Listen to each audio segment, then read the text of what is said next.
Okay. All right. Ready for that. All right. Thank you everyone for joining us for tonight. I really appreciate your patience with us with regard to technical issues that we're currently navigating because Zoom is apparently still a nuanced technology. So without further ado, let me introduce our speaker for tonight. Our speaker for tonight is he finished his Fisheries degree at Mindanao State University, which through RA Act RA 660 was established. So our speaker during the 2008 licensure examination, he placed first all over the Philippines. He also went to Japan as a part of JASU to conduct a proposal piece on research for his master's degree, which is a part of the University of the Philippines Visayas Master's Program. He got his doctorate degree rather, from the same university and was a recipient of DOST Picard Scholarship, but is now a board member of Picard himself. After his PhD, he went back to his hometown in Tawi-Tawi. Currently, he is a director for research of MSU, hatchery manager, and MSU-TCTO graduate program head. He came back to share his experience and education to his fellow Tawi-Tawinians. And now, with the advent of technology, he aims to share everything to people beyond the island he is in. Ladies and gentlemen, Dr. Yashir Yujuma. Doc Yash. Thank you. Now let me share my screen.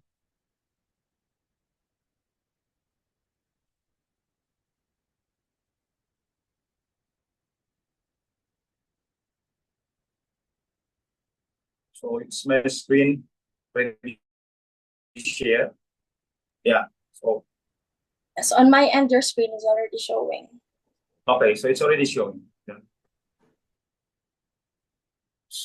So to begin my talk, let me have a glimpse of what is science. Of course, science is not completed until it is communicated. So we know that part of the communications is that through publications and of course through presentations. So in your presentations, after doing your research for several months, you need to present it in the international and national fora. And that international and national fora only requires you a minimum minutes, and that is most likely 10 minutes maximum. If not, have joined one of the presentations within just 6 minutes, you have to wrap up your presentations. So with that, we really have to plan, outline, and design your scientific research presentations. And that is one of the struggle, because most of the presenter, even the professional ones, they are always caught within the time. So if you experience that most of the presenters being times up, so he or she never even get into the half of his her presentation, but so every time's up. So you really need to plan.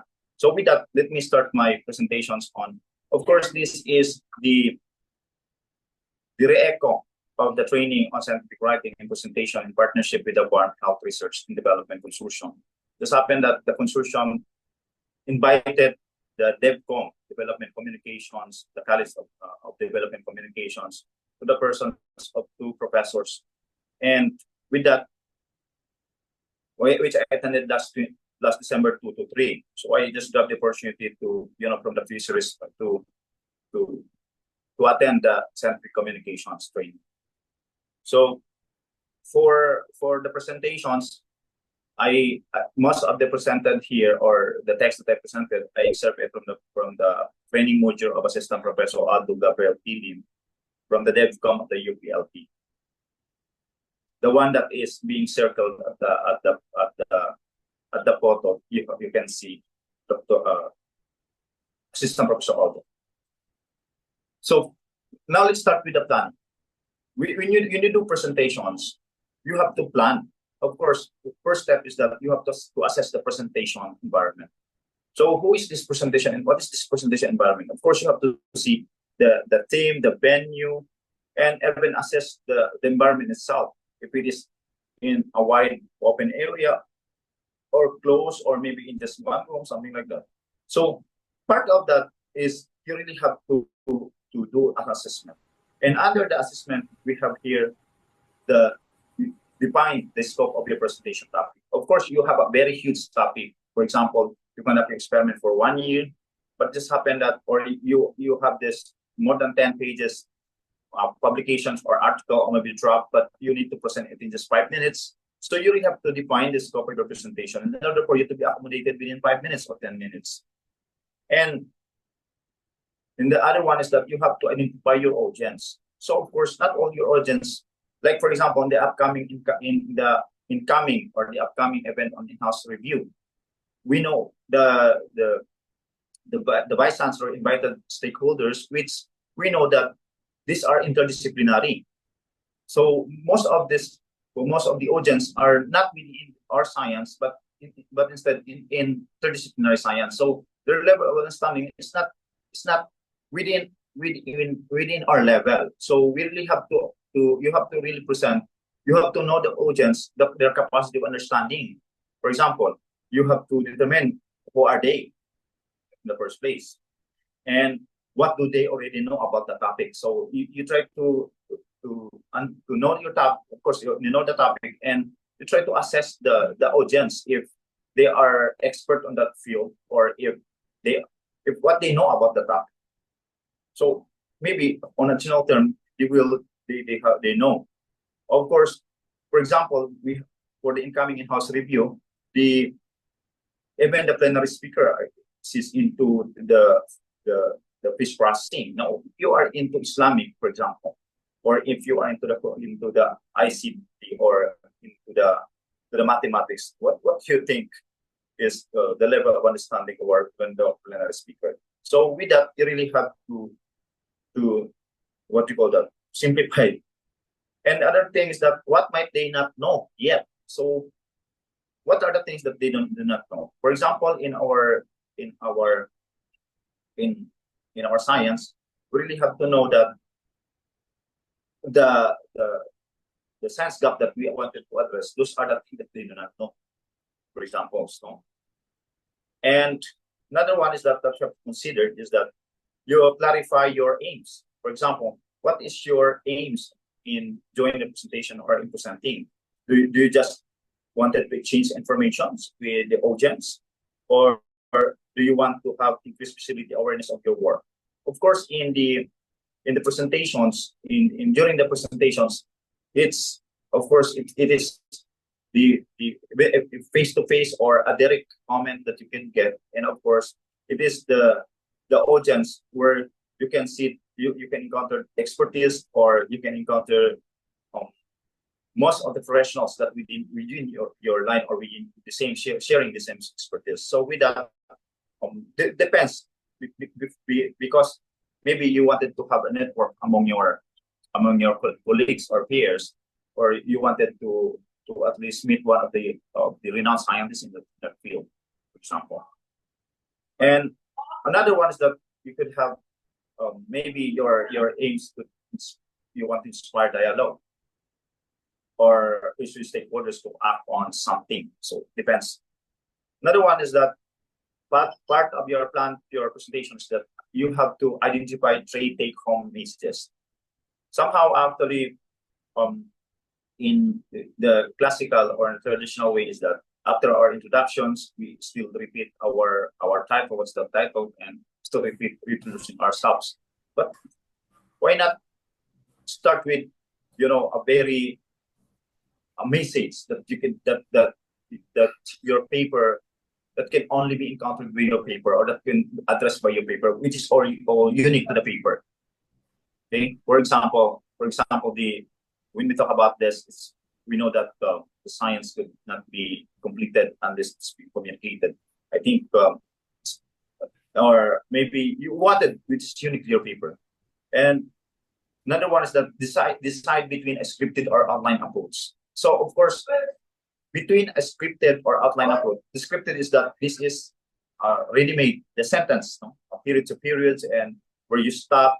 But sometimes this scripted presentations that it should be rehearsed, rehearsed, so that you can have the time. For example, if you're given 10 minutes, you can exact the time for a scripted because it's written. However, the outline is some sort of, if your outline is, you are flexible, meaning if you see that the time is 2 minutes more, you can make it fast or you can make it slow. So you are flexible in the outline approach.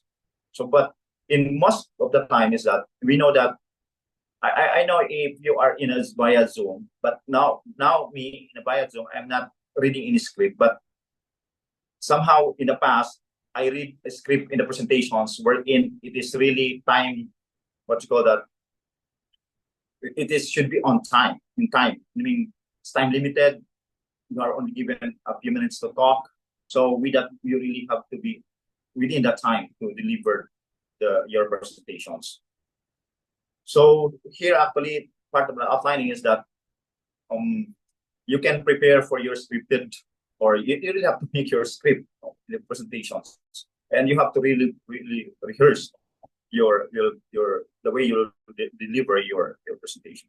So now let's have the outlining. Our part of the outlining is that outline the main ideas for the introductions of your presentations. So of course you have the introductions. So with that introductions, you don't have to dwell much on the introductions. I think 2 minutes, less than 2 minutes is enough. If you're given 10 minutes, 2 minutes is enough for you to have your introductions. I have seen researchers most of their time they consume it in introductions, and after that they are only given 5 minutes, and after it's only introductions. No, it's not. It's not good. You all have to have a time limit on every part of your presentations. So, what are the things that you have to discuss during in your introductions? Of course, first that you have to define the subject. Maybe you could organize your introduction the way that you have to define the subject, or maybe state the purpose of your presentations. State your main point, and of course stress the importance of the subject to the audience, and offer background information on the subject, and of course forecast the structure of the presentations. So in this you are only, I mean, you really have to rehearse that you could only have it spent at least less than 2 minutes if given that you have 10 minutes presentation. So our invitation from the Abicry, we are only given 7 minutes and 8 minutes, I think 2 minutes for question and answers. And with that, they have the template of 10 slides. And you really have to divide this, because otherwise 8 minutes is not enough for the 10 slides. So with that, we really have to rehearse, but I think time is very fast approach. So number 2, aside from that outlining the introduction, you have also to outline the main ideas for the body of your presentations. So if you have the body, of course you have the introductions to the body. And most of the times, and if you're given 10 minutes, you can spend here 5 to 6 minutes for outlining the main ideas. And then you can start talking about the problem, the need, and the solution. You can also outlining the main ideas in a chronological order, and of course the spatials, or maybe in a narrative. And this is the most common in our science, because the approach of the scientific communications is in general, but the most common in our field is we presented it in introductions, of course, but this is the main idea. So this methods result discussion. So you can design into causes and effects, description of features of functions, and then you can also have the comparison, but that depends on, but you really have to outline the idea for the body of your presentations. So the third one, outline the main ideas for the conclusion of your presentation. So of course, after the bodies, you have the conclusions. So in this conclusion, of course, you started with the strong words. You have to also to end with the strong words. What are these? Of course, you can spend here 2 minutes, another 2 minutes. So you have given 10 minutes. So introduction 2 minutes, and then body to 6 minutes, 5 to 6 minutes, and then for this is you have 2 minutes. So in this, you have to signal that you are concluding. So another one is that you restate your key points here at this portions, and then you can re-emphasize the importance of the subject, and then you can provide a call for actions if there's a need for actions, and you can also have look to the future, recommendation, something like that, and then say thank you, and then solicit for questions. So that would be the end of your presentations. And then of course, remember that the outlining is that you end with this in this portion. You write 3 and only 3 sentences to close your presentations. So you start with 3 strong sentences or strong words, and then you end it with a I know that in the classical way, we used to repeat what is being written in our slides, but in this actually, whatever you are written there is that you don't need to repeat it again. So you need to discuss, because that is the point of you discussing there. That's why even in the scientific poster presentations, that you don't need to stress, or you don't need to what you call that, to decipher you don't need to put there the discussion, because you are there to discuss. So now let's proceed with the designing. So we are now on the last 4 portions. We have to design. And the designing, of course, we plan, and then we outline, and then now let's have the design. So how would we design our PowerPoint presentations? Of course, I don't know if you are familiar with that. Employ the principle of digital psychology. The digital psychology is that's how we perceive things. We perceive in simplest, in a bigger, because this is what the digital psychologists told us, that even in our infant stage, what we know is that this is the holiness, meaning the whole. We cannot recognize the detailed one. We cannot detail, but the bigger pictures. So the holiness of a certain things. So in us, for example, because you are just going to flash your slides in a few minutes, in a few seconds, do you think your audience could perceive all those things, unless they are expert, or they are even expert ones?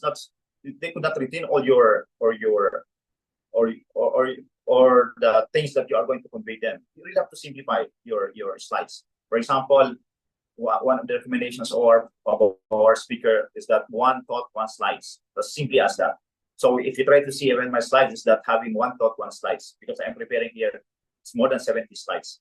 But we are almost end, because I'm just going to emphasize that and everyone, I just apply the one thought, 1 slides. Or so in here, in the digital psychology, is that the proximity, meaning all things that are closer together are grouped. Meaning, if you are proximate to each other, even you are dog, you are being classified as human. For example, 10 humans, and then 1 dog there. So because of the closeness, proximity, you are being classified as human. So something like that, or maybe we will classify this. That's why because they are because they are near each other. So things that near each other is that we tend to group as one. That's why if your presentation is that, if your presentation or object is near each other, do not expect your audience to get, or to perceive, or to understand, or to get your point.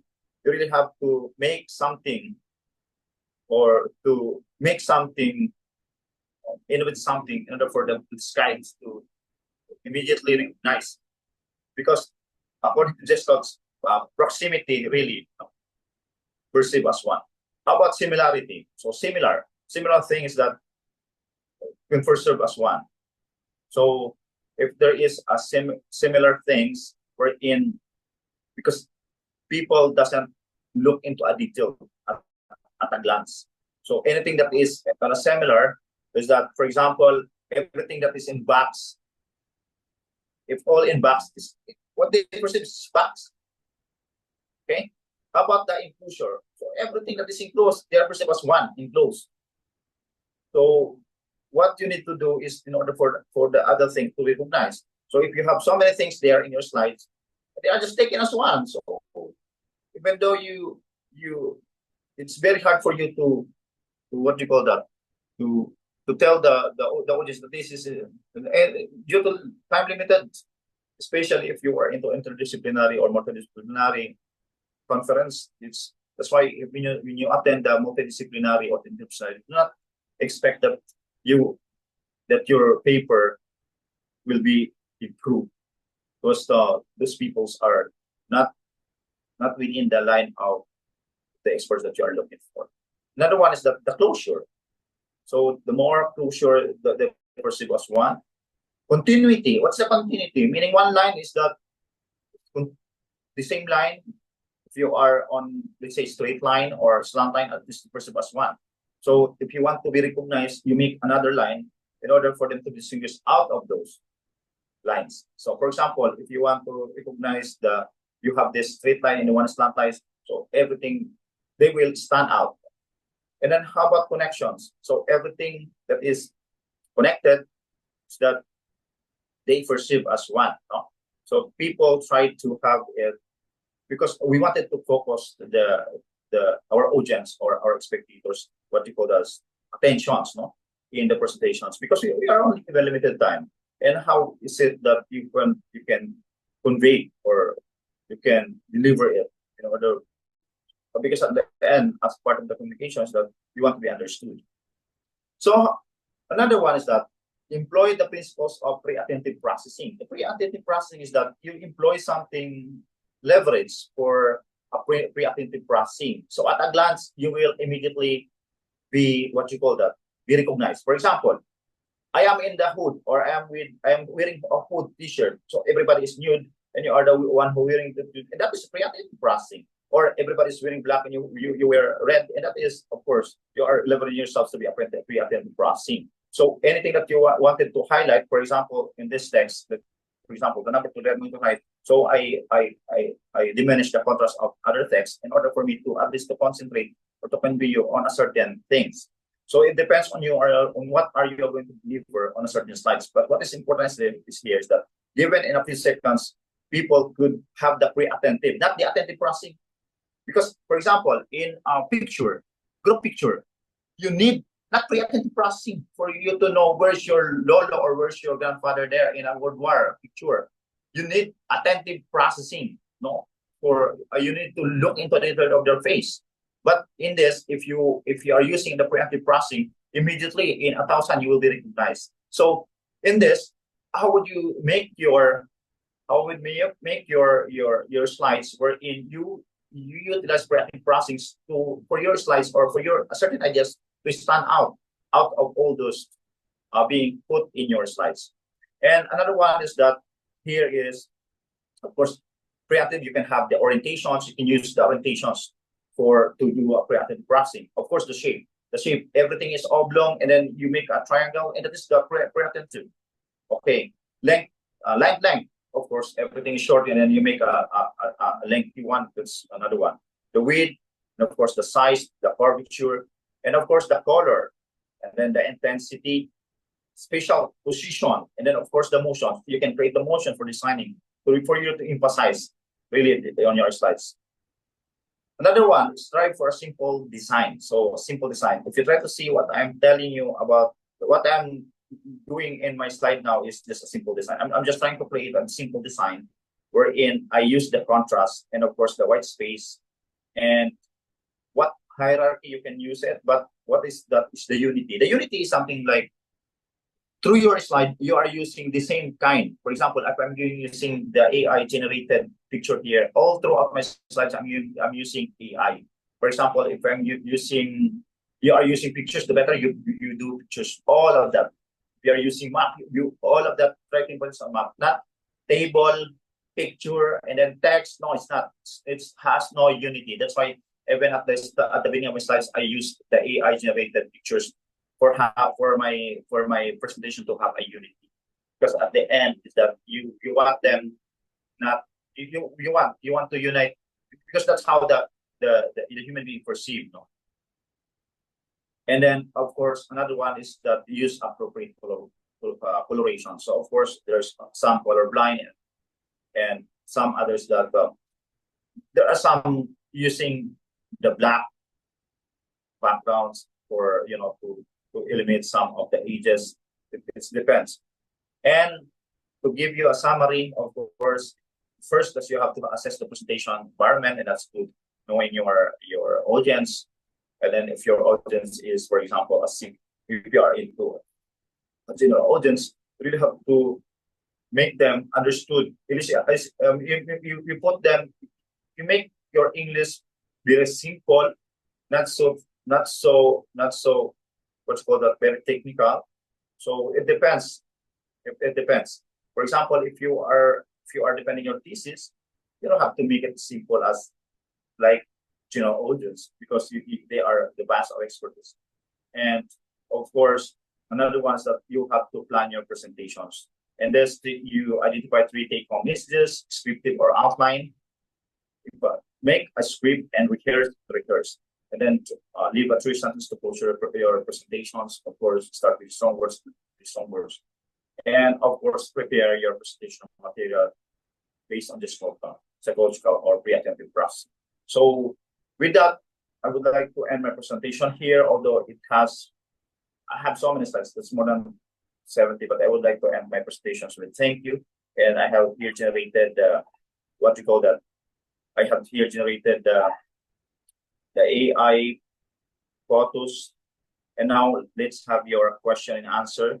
I'm hoping that most of the individual that receive internally funded projects are here because this is their final coaching for their presentations. We are only given 10 slides and then 8 minutes to present our paper, and that we need to pass up, or we need to, because of the wide audience that we have, we need them to easily understand. Just imagine stakeholders, for example, our stakeholder is college or even no graduate, not graduate, but let's say, for example, a maritime or a coast guard or law enforcer, but they don't have the fisheries term whatsoever. So how would you easily convey or what you call that, deliver your message to be understood? And with that, thank you for your attendance. And I'm hoping that we could what we call issue. We could issue a certificate because this activities actually was issued with a special order by the chancellors. So everything that I do here was already under the what you call that, under the supervision and of course under the approval of our chancellor of the Mindanao State University. Thank you. All right, thank you for that, Doc Juma. Before we go to the question and answer portion, I know you're still constructing your questions within your mind. So, as Dr. Juma said earlier, you don't have to be shy with your English and your grammar as long as you are able to convey your message. That would already suffice. But wait, ladies and gentlemen, may we request everyone to please turn on their camera so we can have our photo documentation. And Doc Yash, can you please end your share screen so we can see everybody in the Zoom? What I'm going to do? Can you please end your share screen muna? Okay. All right, I'll count to 10 and then I'll understand if not everybody is able to open their cameras. All right, for a while.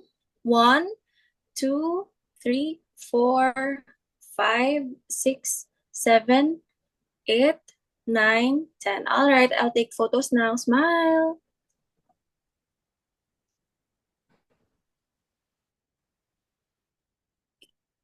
Another one. 1, 2, 3.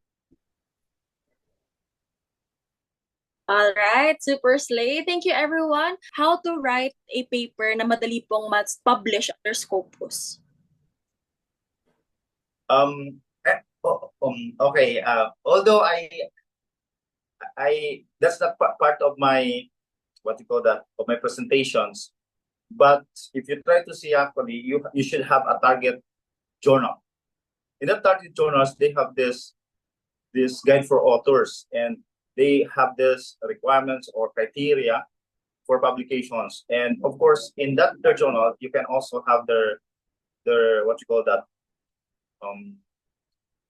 the citation index and whatsoever. But they have that, what you call this, they have their standard. If you wanted to be published on Scopus, and there are some Scopus actually that could be paid. So it depends, on the journal. For example, in the what you call that, the impact factor, the lower the impact factor, this is impact factor. No, I'm telling about the impact factor. There are some impact factor wherein higher impact factor because the journals Q1, Q2, Q3, Q4. So the top is much expensive when it comes to article processing charts, and much strict when it comes to review, and that's it. So, but they have the guide for authors. In that guide for authors, you can see the clear instructions there, and that's for you to what you call that. You should have the target journal. So maybe if your expert is, for example, nanotechnology, and there is a journal for nanotechnology, so there's no for you to be rejected because there are only few studies on nanotechnology. But remember that there are some nanotechnology that there are some journals that they have this, depends on the reviewer. So if you have a reviewer, you can choose also the reviewer. For there are different reviewers. You have the double blind, the single blind. But if you know a reviewer, there's a chances for you to be published. For example, you can choose Dr. Juma as your reviewer because you are I'm your friend. So most of the review that the people that I reviewed, I recommend for publications. So with all the corrections, because at the end of the day, what we wanted for your work to be published, unless there's no publication in a certain journal, especially if the journal requires APC. Remember that the journals, we are into open access, but the journals that requires EPC, because that is the lifeline of, or the lifeline of the journals. We don't have that kind of a luxury that is being demanded to be read. So we need to maintain it for the payment of the website. So just guide for authors. I mean, that's the only one that I think. For guide for the authors, yeah. All right, thank you, Doc Yash. And do not start with the Q1. Start the Q4. All right, thank you for that, Doc Yash. But personal opinion, I think one of the major factors why research or studies are, they win contests and they get international recognition is that the value and the precision and with regard to compliance and the accuracy of their studies, that's usually the biggest component with regard to judging. And besides, studies are not just for publication, but also for contribution to our society. Am I right, Doc Yash? Yes, yes. All right. I agree with that. Anybody else have any question for Doc Yash? Oh, I have another question. What are the tools in making a great presentation? The tools, of course, it depends on the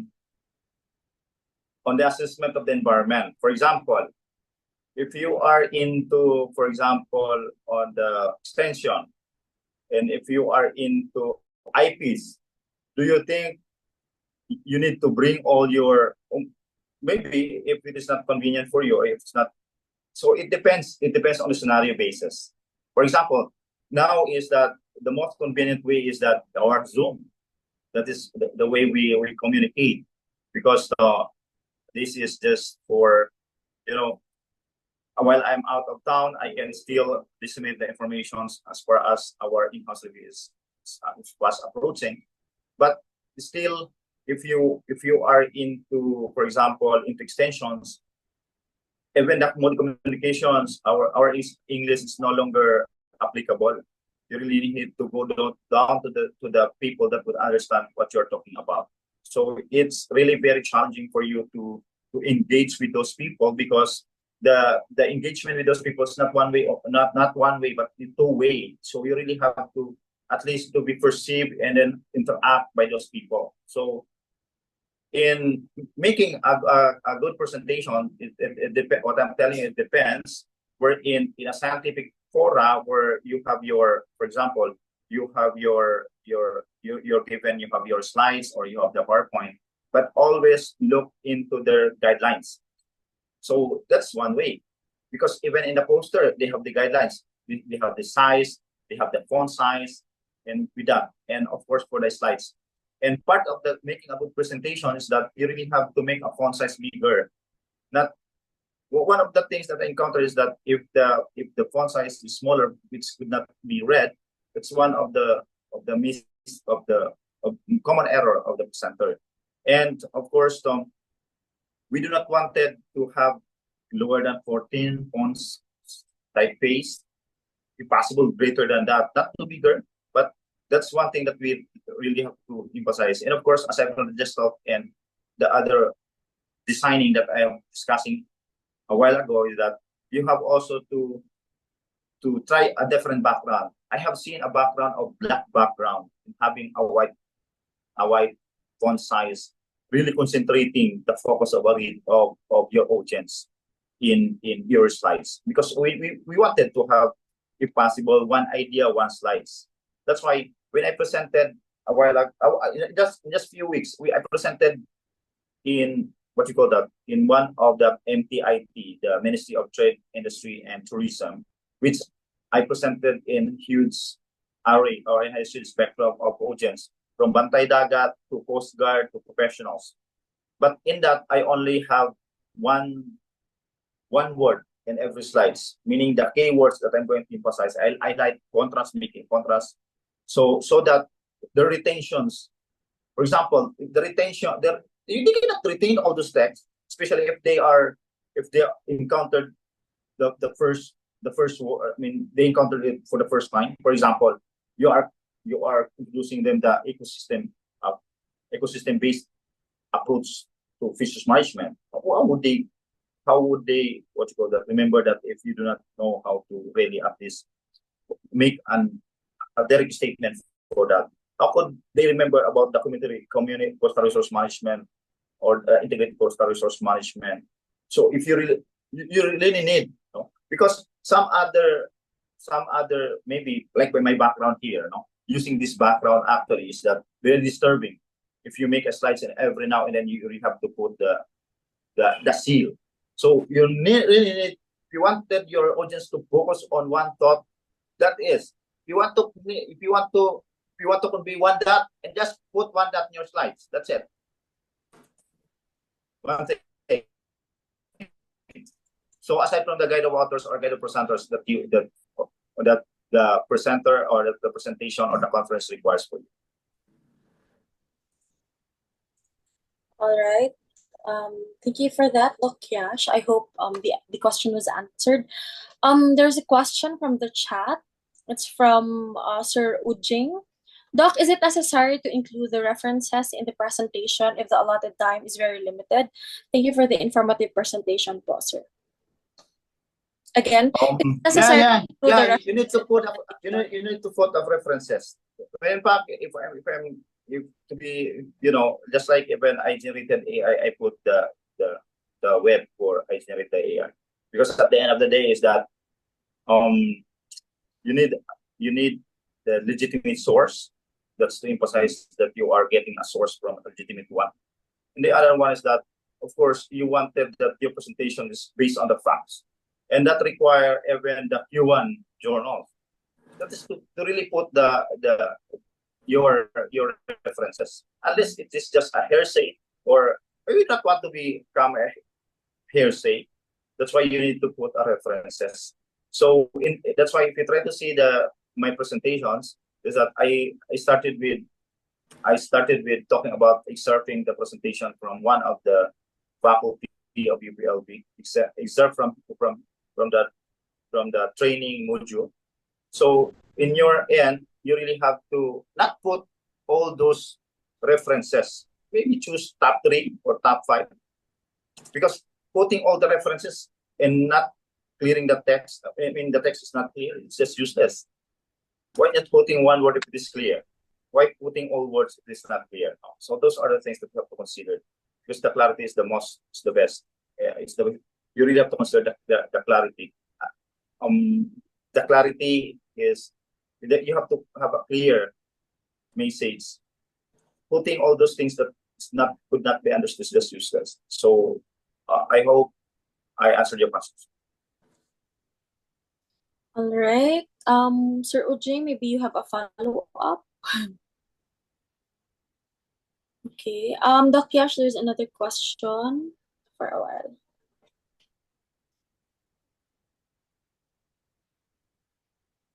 Hingi kami ng tips on how to become effective. Okay. Hingi kami ng tips on how to do effective research presentation. For you to become effective presentations, of course, you have to practice presenting. It's the only way. Anything that you do not practice, because practice makes perfect. That's why every now and then I always present, and I'm still learning. Actually, even at my level, I'm Professor 6, and I have nowhere to go, but still I have so much to learn when it comes to presentations. I come to a point, even what you call that, assessing my environment, such as assessing the audience that I'm going to that will going to listen to my presentations. So that's one. And for you to really always present, because anything that is not put in practice will just gone. So in this, need to do presentations, need to go out there and present your paper, and that's the way you can have your effective. There's no shortcut in presenting paper, because it costs anything. It requires your emotion, it requires your way of speaking, and with that, you always listen to the people that will tell you that you need to delete some of the words of your words. For example, during my PhD life, my advice told me that if you not commit that word, I will not be your advisor. So that's Is one that thing. isn't it? So maybe that's why you need to rehearse and listen to your, what you call that, listen to the one that will, what you call that, the one that will comment at, because nobody's perfect. So for you to become a good presenter, you need to present. All right. There's another question. Thank you for that, Doc Yash. It's for a while. From someone I know, charot. From Rosalina. Hi, Rose. Doc Yash, can you give us an example on how we are going to restate our key points in presenting our research? How do they restate their key points in presenting their research, though? Yeah. The key points, the three messages that you're going to convey, on your presentation. For example, if your presentation is let's say, one thing is that's unique to your paper. For example, if you're dealing with my example on my presentation, let's say, if you are into osmoregulation, if you are into tilapia, or if you are into osmoregulation, tilapia, and then blood, that three index, what makes it unique is that the intersections of those three. So you make an intersection of those three, because if you're going to separate those, it will stand alone. It's just that common. So what you're going to make is the intersections of your parameters, maybe, that makes your study, or that where your study stands, or the gap that you address, or maybe the rationale, something like that. In one sentence, just say one sentence. So those are the things. Because if you just say a general knowledge or general key points, which is not unique to your study, and it's just normal. But that's why part of planning, the outlining, is that you try to construct that is unique to your study. I'm hoping that I was able to answer your questions. Yes, Doc Yash. Thank you. Thank you for that answer. Currently, I'm seeing no more questions. How about the other? There's questions there. I have. May I see? Is there other question on the chat, on the text? I think they're chatting on your end, but not on my end. Okay. General objective versus specific objective po, sir. Kindly evaluate the difference po. An example po, sir. Thank you so much. Crisanto Pipilpanto. Usually the general objectives is the general, meaning when you talk about the objectives, that some I do not elaborate further, but there is a project objective, a program objectives, research objectives. I encountered those presenters that really elaborate those kind of objectives. But for general objectives and specific objectives, that specific objective something that is measurable. For example, if you are a feeding rate or if you are growth rate, specific to SDR, isn't it? For example, in your general objectives, you have these parameters or indices about efficiency in general objectives, but in specific objective, efficiency is in a form of FCR. So specific FCR or FCE, for example, or PER or protein efficiency ratio, and that could be measured by using what you call that, using equations. So anything that is in your specific objectives could be attainable by equations. For example, that's specific growth rate. For example, the optimum level using, for example, quadratic model equations, example like that one, or correlations. Those are specific objectives, because in a general objective, that is only the indices that you are going to determine, which consists of parameters or maybe elements under that, which could be attained or which could be addressed using specific objectives. So, yun. Huwag kang maglagay, don't put in a specific objective that could not be measured by or that could not be specifically measured. I do hope I'm answering the questions. All right. So far, no questions on my end. Do you have any questions on our end still? Yeah. There are some direct questions to me. Okay. Share some tips on how to handle difficult questions or challenges from the audience during a scientific presentation. Yeah. So if there is a questions, for example, which is very difficult, you really have to be to be honest at the end of the day. You do not know the questions because this is difficult. You need to be honest. For example, honestly, I do not know that kind of questions, although I am PhD, but my PhD is in aquaculture, so that's beyond that. So because there is no one has monopoly of knowledge. At the end of the day, we are just but human, and we are only limited in scam. We are just like the eye of a needle. So we are not. We are oblivion. We are subject to forgetful, something like that. So at the end of the day, if you could not answer the questions, try to just to be honest. Just like what I'm listening to Dr. Danham a while ago. Dr. Rex Danham, that's the famous what they call the geneticist. He has many books which we adore.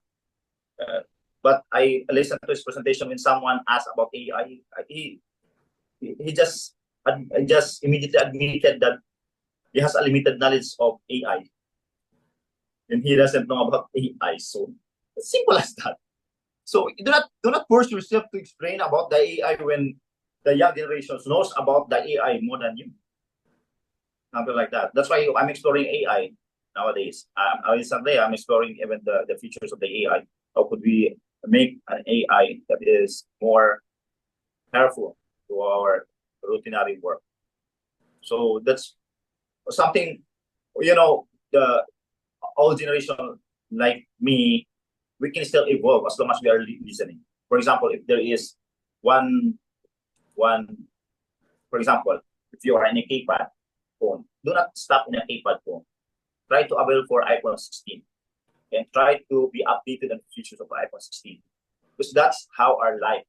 We need to at least to evolve as long as we are here in this earth. So ganun lang. All right. I think no more questions. Do you still have any more questions? Yeah. Because there are some direct questions being thrown to me, but of course, I do hope that the technical people could show us the certificate, or maybe even the track of the certificate, so that we could. Do we have before we end? We'll think about it. Charot. So can we post the evaluation, because we really need Yes. yeah, try to evaluate these presentations, because we really need it in our future. Nowadays we are into THA, we are into ASEAN, whatsoever. What we need this kind of documents. So kindly build up the form that we are, or in the evaluation that we are going to share. Because we need this kind of documents. So I hope everyone kindly access on the chat box. You can have the link and try to inform us if it is not working, so that our technical people or person here can look into it. So it's already 8:06, and our Zoom meeting is only 7 to 6, but we extend to 7. We started 7:15, so that's why we can extend until 8:15. And I'm hoping that because everybody, I'm hoping that, even me at my PhD, I still find it very interesting on the scientific communications. It's the most challenging part is that how, if you are in a PhD, how the elementary people could understand you. That's one thing. So try to make your science be understood by most of the people, not only in your circle. Meaning, if they are not already PhD, they could not understand you more. You cannot understand. It's not like that. It's not that the science communications works. Not like that. So I'm hoping that everybody filled up filled the evaluation form. How would you rate the event overall? One lowest, then highest, hindi o ma-rate ang question na ito? What happened? Before ma-rate the... Charot. For a while, I'm gonna check. Okay. I cannot check it because I'm only using my iPhone. Yeah. But if that could not be rated, just put it on the comments, because there's a part there that's. Or just put it in the comment. Yeah. There's a comment. I also while you're answering the form, I'd like to highlight the use of AI, because currently there are Ito turn on na ba, off na ba natin ito? Yes, we can go off the record now. There is a high statistics with regard to use of AI, and sometimes AI, mahilig silang gumawa